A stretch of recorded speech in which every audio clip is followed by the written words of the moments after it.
নির্বাচনে হস্তক্ষেপ করবে না সরকার, এমন মন্তব্য করেছেন আওয়ামী লীগের উপদেষ্টা পরিষদের সদস্য তোফায়েল আহমেদ। তিনি অভিযোগ করেন, আওয়ামী লীগের জয়ের সম্ভাবনা দেখেই বিএনপি এখন নির্বাচনকে বিতর্কিত করার চেষ্টা করছে। সৈয়দ আব্দুল মুহিতের রিপোর্ট।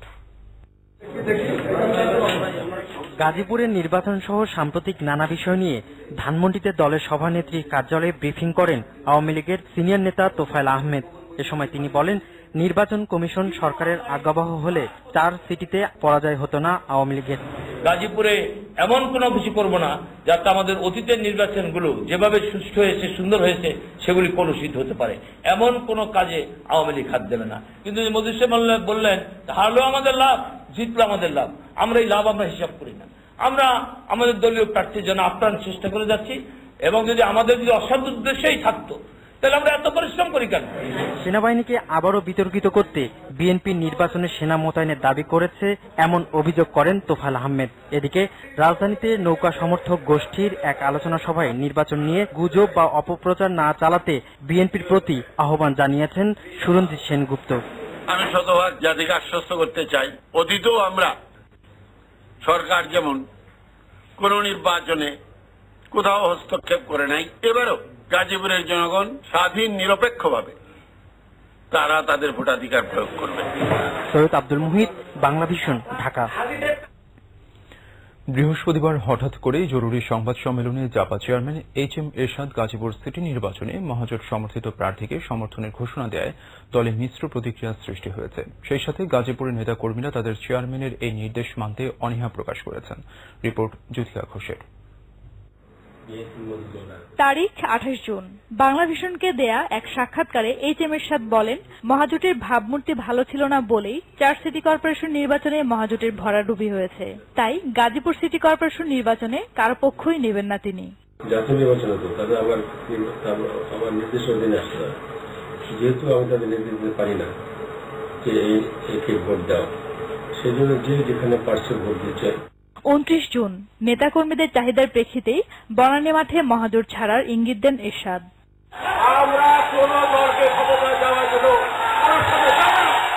সেই সূত্র ধরে রাজধানীর ডিপ্লোমা ইঞ্জিনিয়ার্স ইনস্টিটিউট মিলনায়তনে প্রাক্তন ছাত্র সমাজ ফোরামের সাথে আলোচনায় এরশাদ নিজের ক্ষোভ প্রকাশ করে বলেন, ক্ষমতায় না যাওয়া পর্যন্ত বুকের আগুন নিভবে না। আগুন সেদিনই নিভবে যেদিন এই জাতিকে আমরা মুক্তি দিতে পারবো, গাজীপুর আবার ক্ষমতা আসবে। এর মধ্যে গাজীপুর সিটি কর্পোরেশন নির্বাচনে মহাজোট ও 18 দলীয় জোট সমর্থিত মেয়র প্রার্থীরা সাক্ষাৎ করতে যান HM এরশাদের বাসায়। তবে 4 জুলাই হঠাৎ করে এক জরুরি সংবাদ সম্মেলনে গাজীপুর সিটি কর্পোরেশন নির্বাচনে মহাজোট সমর্থিত প্রার্থীকে সমর্থনের আনুষ্ঠানিক ঘোষণা দেন এরশাদ। জাতীয় পার্টির প্রতিটি কর্মীকে নির্দেশ দিচ্ছি, আজ থেকে এখন থেকে আজমুদ্দুল্লাহর পক্ষে কাজ করার জন্য। দলের চেয়ারম্যানের এই নির্দেশ মানতে অনীহা প্রকাশ করেন গাজীপুরের নেতাকর্মীরা। জাতীয় পার্টির সকল নেতাকর্মী সেটা প্রত্যাখ্যান করেছে।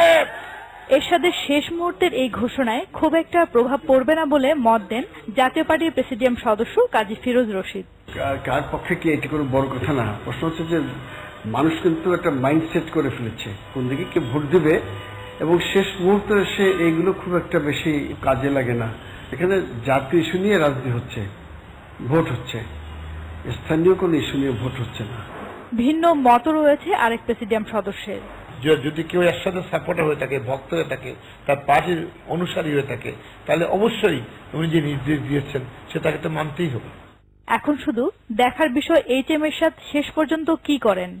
এতদিন তো ফেলনা ছিলাম। জ্যোতিকা ঘোষ, বাংলা ভিশন, ঢাকা। এবার অন্যান্য খবর। বাংলাদেশের আগামী নির্বাচনে সব দলের অংশগ্রহণ দেখতে চান ব্রিটিশ পররাষ্ট্রমন্ত্রী উইলিয়াম হেগ। সেই সাথে অবাধ ও সুষ্ঠু জাতীয় নির্বাচন আয়োজনের উপরও গুরুত্ব দিয়েছেন তিনি। স্থানীয় সময় বৃহস্পতিবার সন্ধ্যায় লন্ডনের হিলটন পার্ক লেন হোটেলে প্রধানমন্ত্রী শেখ হাসিনার সাথে এক বৈঠকে তিনি এ কথা বলেন। বৈঠকে বাংলাদেশের সামগ্রিক রাজনৈতিক পরিস্থিতি নিয়ে আলোচনা হয়। রাজনৈতিক সহিংসতা থেকে বিরত থাকতে সব দলের প্রতি আহ্বানও জানিয়েছেন হেগ। একই সাথে সাভারের রানা প্লাজার ভবন ধসের ঘটনার কথা উল্লেখ করে শ্রমিকদের স্বার্থ রক্ষায় পোশাক শিল্পে জড়িত ব্যক্তিদের নিয়ে সংস্কার বাস্তবায়নের গুরুত্ব তুলে ধরেন ব্রিটিশ পররাষ্ট্রমন্ত্রী। প্রধানমন্ত্রী শেখ হাসিনা তার ছোট বোন শেখ রেহানার মেয়ের বিয়ে উপলক্ষে লন্ডন সফর করছেন। এরপর তিনি সেখান থেকে সরকারি সফরে বেলারুশ যাবেন। 18 দলীয় জোটের বাইরে থাকা বেশ কয়েকটি দল আলাদা জোট গঠন করে বিএনপির সাথে যুগপৎ আন্দোলনে যোগ দিতে যাচ্ছে। 18 দলীয় জোটে জামাতে ইসলামী থাকার কারণেই তারা এতে যোগ দিতে অপারগতা প্রকাশ করে নতুন জোট করছেন। তারা বলছেন এই জোট হবে বিএনপির সঙ্গে 18 দলের সাথে নয়। বিস্তারিত জানাচ্ছেন সিকান্দর রেমান। তত্ত্বাবধায়ক সরকার ইস্যুতে আন্দোলন করছে বিএনপির নেতৃত্বাধীন 18 দলীয় জোট। সরকারের শেষ সময়ে এসে বিরোধী জোটের এই আন্দোলনের পালে নতুন হাওয়া লেগেছে। সমমনা বেশ কয়েকটি দল নতুন জোট গড়ছে একই আন্দোলনে সামিল হতে। বিকল্প ধারার উদ্যোগে একটি আলাদা জোট গঠনের চেষ্টা চলছে। সেখানে আমরা আলোচনা চালিয়ে যাচ্ছি এখনো বঙ্গবীর কাদের সিদ্দিকীর সাথে। আসম আব্দুর রব সাহেবের সাথে আমাদের মহাসচিব কথা বলছেন। জাতীয় পার্টির সাথে আলোচনা করেছি যে তাকে যে আমাদের কিছু জোটেই থাকতে হবে এমন কোনো কথা নেই। জাতীয় পার্টি আলাদাভাবে আসতে পারে।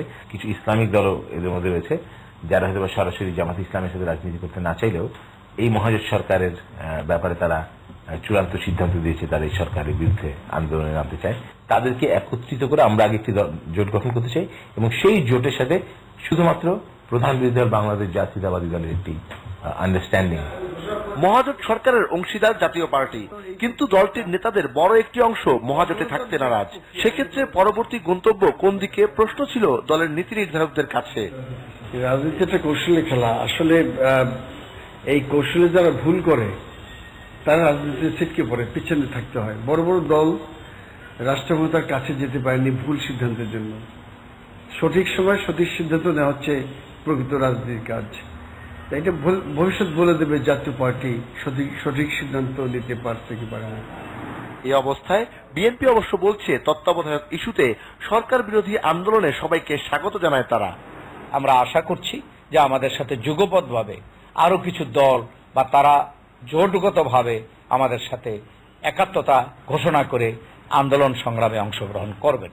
জাতীয় পার্টির সম্বন্ধে অগ্রিম কিছু বলা কঠিন, তবে আমার বিশ্বাস যে জাতীয় পার্টির বেশিরভাগ নেতা কর্মী এই নির্দলীয় নিরপেক্ষ সরকার ইস্যুতে আমাদের সাথে একমত পোষণ করেন। সিকান্দার রেমান, বাংলা ভিশন, ঢাকা।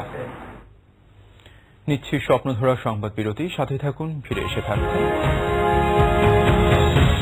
কিশোরগঞ্জ 4 আসনের উপনির্বাচনে ভোট ডাকাতির অভিযোগ আওয়ামী লীগের বিদ্রোহী প্রার্থী মহিতুলের।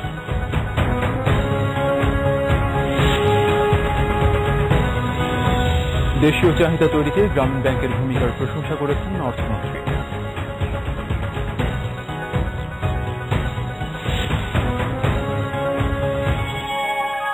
আপনারা দেখছেন বাংলা ভিশন সংবাদ।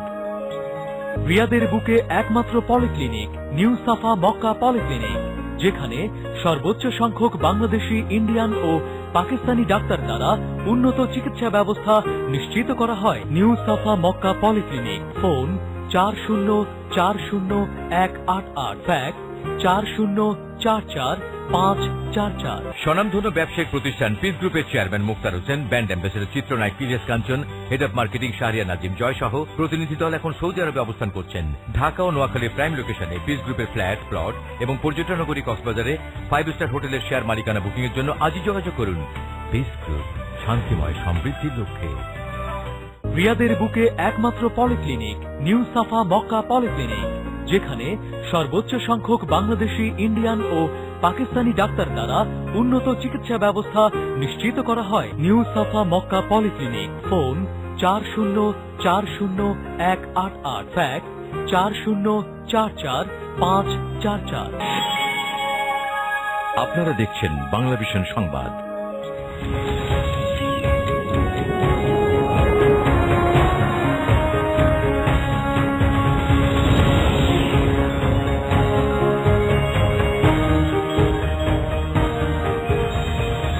স্বাগত আরেকবার বাংলা ভিশন সংবাদে। কিশোরগঞ্জ 4 আসনের উপনির্বাচনে ভোট ডাকাতির মাধ্যমে রাষ্ট্রপতির ছেলে রেজওয়ান আহমদ তৌফিককে জয়ী করার অভিযোগ করেছেন পরাজিত আওয়ামী লীগের বিদ্রোহী প্রার্থী সৈয়দ মহিতুল ইসলাম অসীম।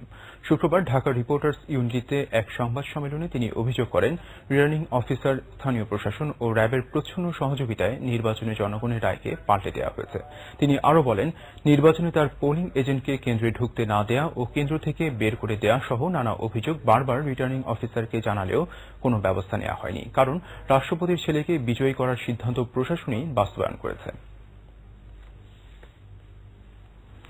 দেশীয় চাহিদা তৈরিতে গ্রামীণ ব্যাংকের ভূমিকার প্রশংসা করেছেন অর্থমন্ত্রী আবুল মাল আব্দুল মুহিত। শুক্রবার রাজধানীতে অনুষ্ঠিত তরুণ উদ্যোক্তা সম্মেলনে অর্থমন্ত্রী তরুণদেরকে দক্ষ উদ্যোক্তা হবার জন্য তথ্য প্রযুক্তিতে দক্ষ হবার আহ্বান জানান। যেমন যে মিষ্টি বানায় সে মিষ্টিটাই বানাচ্ছে, ওটাকে বিক্রি করার চেষ্টা করছে না, সেটা ওই ভ্যানগাড়িওয়ালা বিক্রি করছে। এই যে কাজের বিভাজন এবং কাজের ডিফারেন্সিয়েশন, বিভিন্ন প্রোডাক্ট হচ্ছে, তার ফলেই সম্পদ সৃষ্টি হচ্ছে। এই সেই সম্পদ সৃষ্টি হওয়ার ফলে স্বাভাবিকভাবে চাহিদা বাড়ছে। Creation of the wealth of Nations, Adam Smith in action যদি দেখতে চান, সেটি হল গ্রামীণ ব্যাংক। এবার অর্থ ও বাণিজ্য সংবাদ।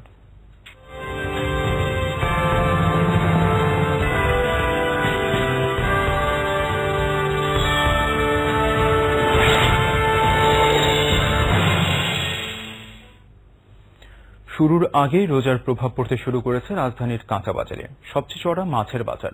এক সপ্তাহের ব্যবধানে মাঝারি সাইজের ইলিশের হালির দাম বেড়েছে ২,০০০ টাকা। এছাড়া চিংড়ি, রুই, পাঙ্গাস ও বোয়ালের দামও বেড়েছে কেজিতে ১০০ থেকে ৩০০ টাকা। আর মাত্র ৪ দিনের ব্যবধানে কাঁচামরিচের ঝাল বেড়েছে দ্বিগুণ। মধ্যবিত্ত পরিবারের ক্রেতারা বাজারে